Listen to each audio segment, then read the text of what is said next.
Olá, a partir de agora você acompanha o segundo programa de retrospectiva do Justiça para Todos. Você vai conferir na íntegra como foi a palestra do jurista Luiz Roberto Barroso durante o Dia Nacional de Mobilização em defesa da simetria constitucional entre a magistratura e o Ministério Público Federal.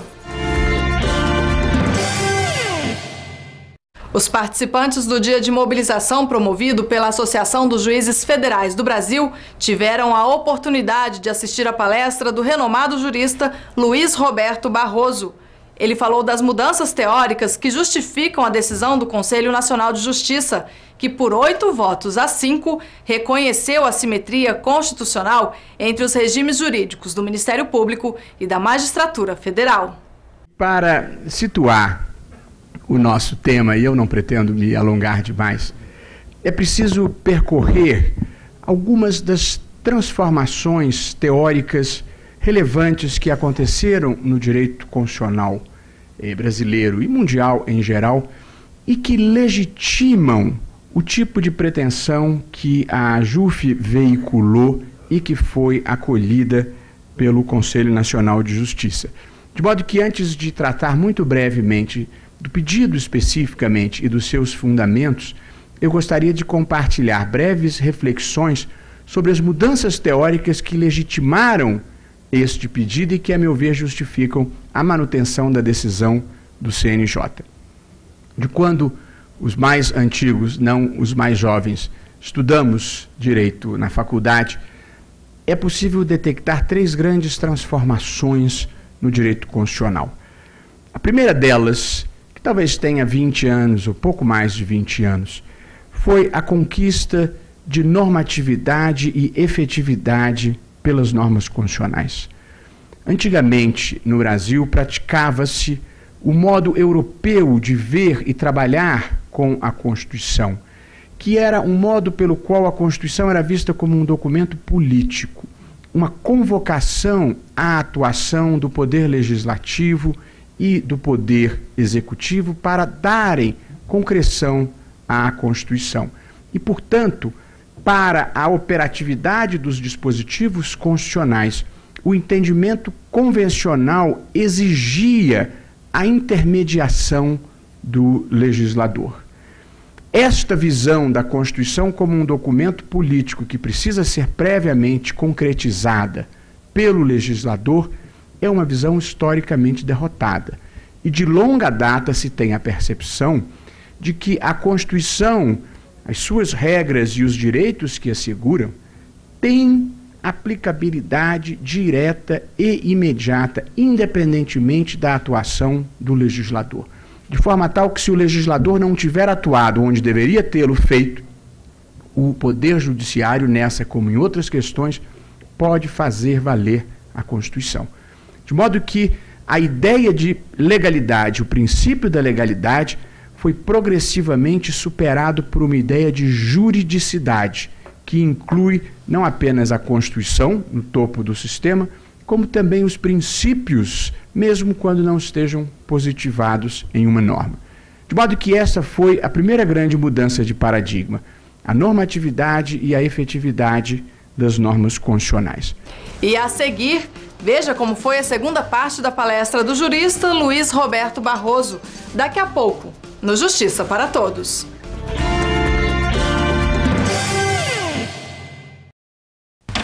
E aí, filhão? Saiu o resultado da prova de cálculo? 0. 0? Ah, 0, moleque. 0. É, pai, é 0. Eu comprei com cartão de crédito Caixa e ganhei na promoção fatura 0. Minhas compras saíram de graça. Maravilha! Mas me fala uma coisa. E a nota de cálculo? Com o cartão de crédito Caixa, tudo que você compra pode custar 0. É isso mesmo. Use seu cartão e, se for sorteado, a sua fatura pode vir zerada. Aproveite. Fatura 0. É da Caixa. Durante a palestra, o professor de Direito Constitucional Luiz Roberto Barroso também falou da conquista pela efetividade das decisões constitucionais e da quebra de paradigmas do Poder Judiciário. Confira. Após 1988, aconteceu uma segunda mudança de paradigma que contribui para a construção do argumento que prevaleceu no Conselho Nacional de Justiça. É que a Constituição progressivamente, depois de ter reconhecido a sua normatividade, ela passa para o centro do sistema jurídico. É uma verdadeira revolução copernicana, porque os mais antigos, dentre os quais eu me incluo a essa altura da vida, todos nós estudamos direito na faculdade, tendo o Código Civil no centro do sistema. E, portanto, o Código Civil e o direito civil em geral eram o direito comum. A Constituição tratava das questões políticas, das questões que envolviam a cidadania e o poder público. Pois também esta visão é totalmente superada. A Constituição passa para o centro do sistema jurídico, ela se irradia por todo o sistema e a interpretação de qualquer norma jurídica passa a ser feita à luz da Constituição, em um fenômeno que tem sido batizado de constitucionalização do direito. Nesse ambiente em que a Constituição passa para o centro do sistema jurídico, toda interpretação jurídica passa a ser, direta ou indiretamente, interpretação constitucional. Interpreta-se a Constituição diretamente quando uma pretensão se funda em uma norma constitucional, mas interpreta-se a Constituição indiretamente quando uma pretensão se funda em uma norma ordinária, em uma norma infraconstitucional. Por duas razões. É que, ao aplicar uma norma infraconstitucional, a primeira coisa que o juiz precisa fazer é verificar se ela é compatível com a Constituição. E a segunda coisa que o juiz irá fazer é, ao determinar o sentido e o alcance desta norma, ele deverá fazê-lo à luz dos princípios e fins estabelecidos na Constituição.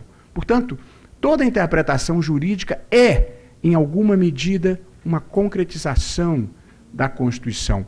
E, portanto, esta é a vitória completa e absoluta do direito constitucional, de modo que esta foi, como pretendi demonstrar, a segunda grande transformação, a segunda grande mudança de paradigma. A Constituição passa para o centro do sistema e todo o ordenamento deve ser interpretado à luz dela. A terceira e última mudança de paradigma que eu gostaria de compartilhar antes de muito brevemente conversar sobre a nossa ação, diz respeito ao dogma tradicional que se colhe no pensamento kelseniano de que o judiciário, inclusive no exercício da jurisdição constitucional, só pode ser legislador negativo. Essa é uma visão que, nos dias atuais, já não resiste a um sopro da nova dogmática jurídica. Pela razão de que a afirmação de que o judiciário só pode ser legislador negativo, ela foi feita em um ambiente ainda influenciado pela escola da exegese, sobretudo pelo positivismo jurídico, que militava na crença de que a solução dos problemas jurídicos estava pronta no relato da norma e que, portanto, o papel do juiz era revelar aquela solução que já estava pronta no relato da norma e aplicá-la no caso concreto. Embora esta visão possa ser verdadeira em muitas situações, de que a norma tem a solução pronta, há uma boa quantidade de situações da vida em que assim não se passa, em que o juiz é o coparticipante do processo de criação do direito, porque ele tem que integrar o sentido da norma, porque esse sentido não está pré-pronto no relato abstrato. É o que o juiz faz quando aplica conceitos jurídicos indeterminados. Calamidade pública é um conceito que só pode ser determinado pelo juiz e à luz dos elementos do caso concreto, fazendo valorações. Se uma cidade estiver 80% submersa depois de uma inundação, não há dúvida que está-se diante de uma calamidade pública. Se o Flamengo tivesse caído para a segunda divisão, por dramático que tivesse sido, jamais poderia fundamentar um juízo de calamidade pública. Mas entre esses dois extremos, de certeza positiva e negativa, há um conjunto de situações que é o juiz que vai ter que valorar, como ele faz quando aplica o princípio da dignidade da pessoa humana, ou como o próprio Supremo fez ao extrair a regra vedatória do nepotismo de um princípio abstrato que era o princípio da moralidade e, aliás, também o princípio da impessoalidade.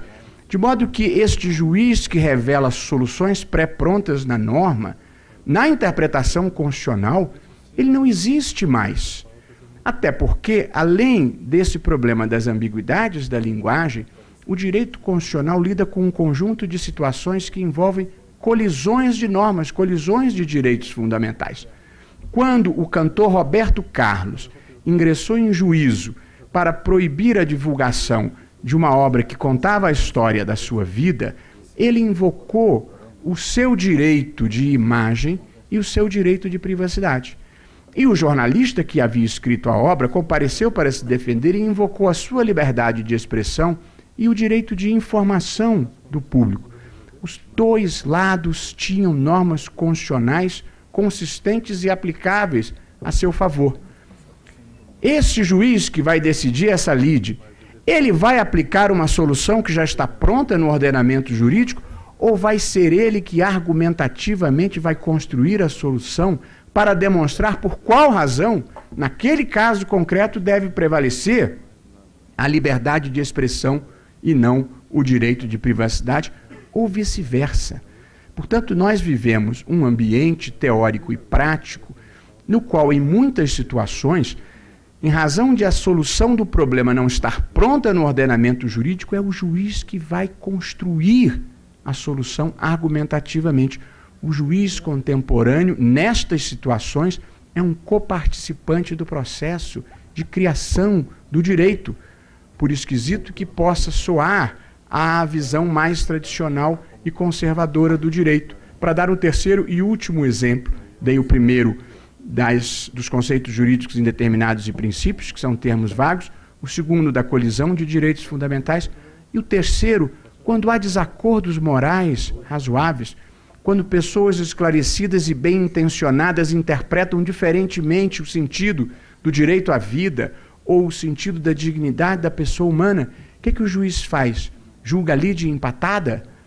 É o que acontece, por exemplo, na hipótese de pesquisas com células-tronco embrionárias. 5 ministros do Supremo entendiam que a destruição do embrião congelado violava o direito à vida. 6 entenderam que não violava. Quem é que pode dizer que num caso como esse a solução estava pré-pronta no ordenamento jurídico? Simplesmente não é verdadeiro isso. Esse juiz ou entendimento que prevaleceu teve que argumentativamente criar a solução, construir uma solução, que é o que a Justiça Federal, aliás, em muitos precedentes, tem feito em relação a uniões homoafetivas. Não há previsão legal no sentido de se assegurar direito previdenciário, mas os juízes têm criado a norma faltante para dizer, em nome do princípio da igualdade, eu asseguro, independentemente da orientação sexual, direitos previdenciários. Com isso, eu quis exemplificar esta terceira linha de modificações. O juiz contemporâneo é, e com muita frequência, um legislador positivo, no sentido de que, para muitas situações, não há soluções pré-prontas no ordenamento. Elas precisam ser construídas argumentativamente e à luz da Constituição. Estabelecidas, portanto, essas premissas teóricas, é relativamente fácil produzir a solução constitucionalmente adequada para a desequiparação indevida entre o Ministério Público e a magistratura. Você vai ver depois do intervalo a terceira e última parte da palestra do jurista Luiz Roberto Barroso, no dia de mobilização dos juízes federais. Nós voltamos daqui a pouco. Até já!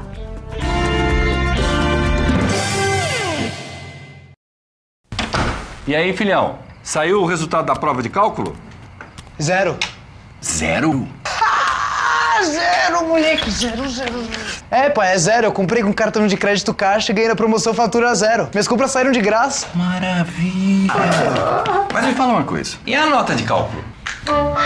Com o cartão de crédito Caixa, tudo que você compra pode custar 0. É isso mesmo. Use seu cartão e, se for sorteado, a sua fatura pode vir zerada. Aproveite! Fatura 0 é da Caixa.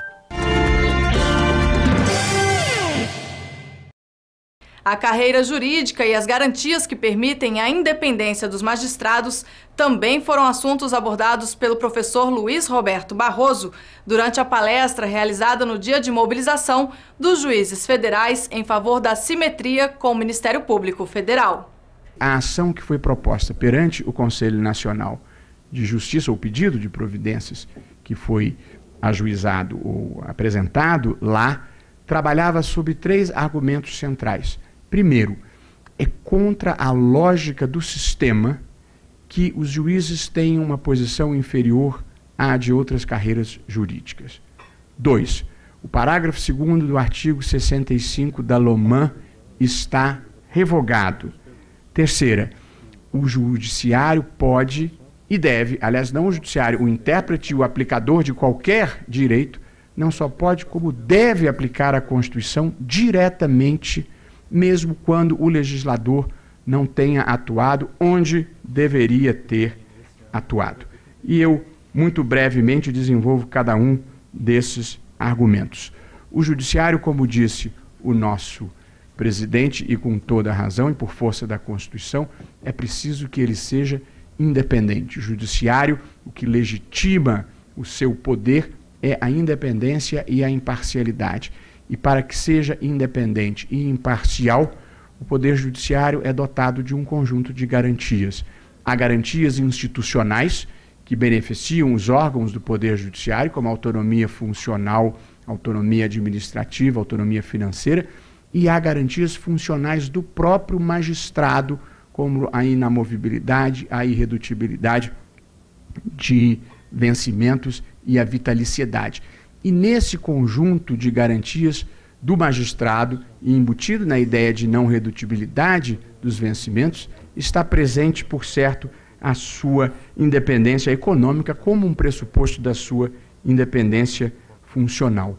E vejam que, do ponto de vista institucional, permitir que o judiciário tenha uma condição inferior à das outras carreiras jurídicas, sendo ele um poder do Estado, oferece à sociedade o risco de o judiciário ser uma carreira de passagem incapaz de atrair e de manter as pessoas mais qualificadas, que são os protagonistas dessa função estatal, que é prestar a jurisdição.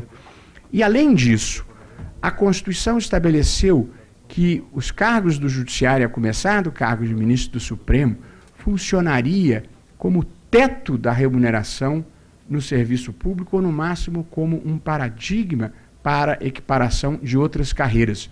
Não é possível extrair minimamente da Constituição a consequência prática que está ocorrendo de o judiciário, em vez de teto, ser o piso das demais carreiras que, uma vez equiparadas ao judiciário, podem postular vantagens que o judiciário não poderia receber.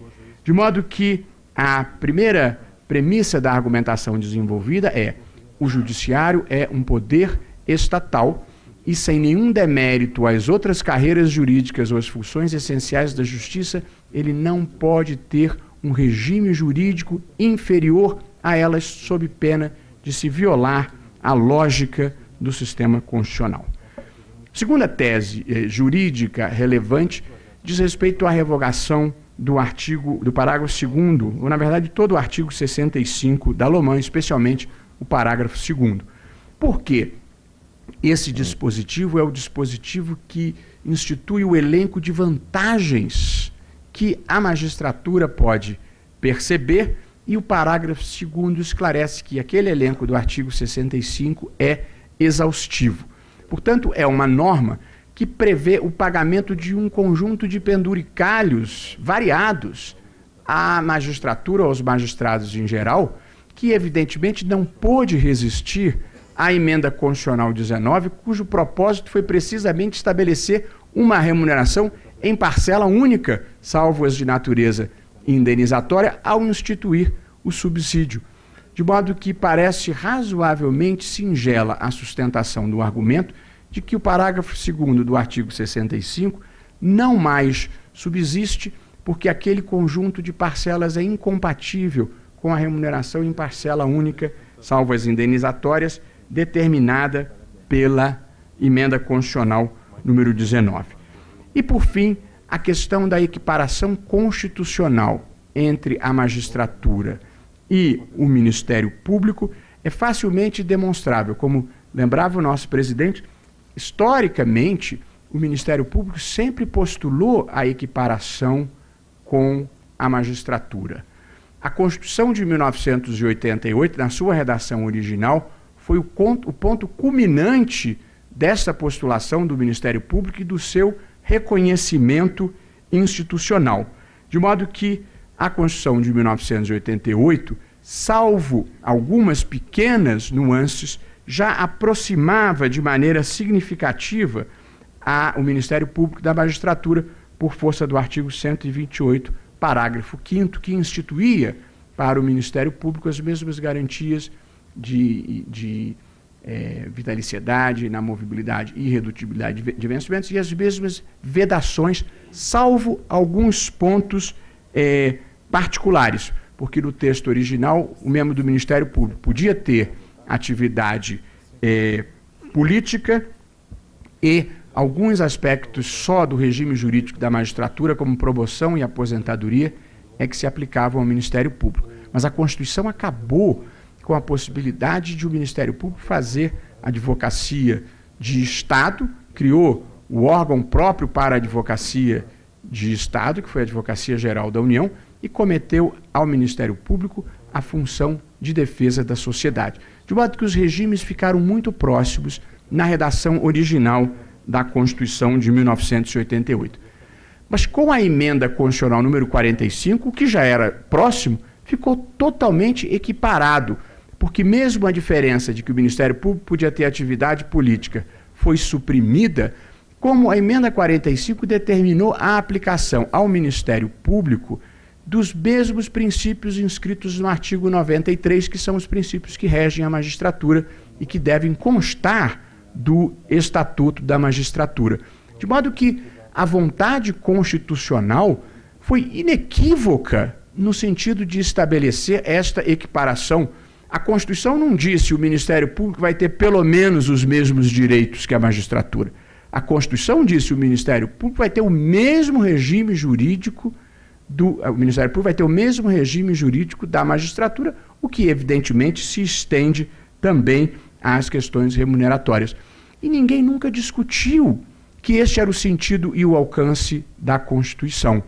O próprio Procurador-Geral da República, nas vezes em que mandou projetos de lei para o Congresso, pedindo majoração de vencimentos ou vantagens para o Ministério Público, ele dizia claramente, por força da Constituição, os nossos regimes são equiparados. Disse isso uma, disse isso duas, disse isso 3 vezes, e o Congresso, ao aprovar, sem grande debate, esses projetos, dizia: a Constituição já equiparou, a gente está apenas carimbando, a gente está apenas homologando o que já decorre do texto constitucional.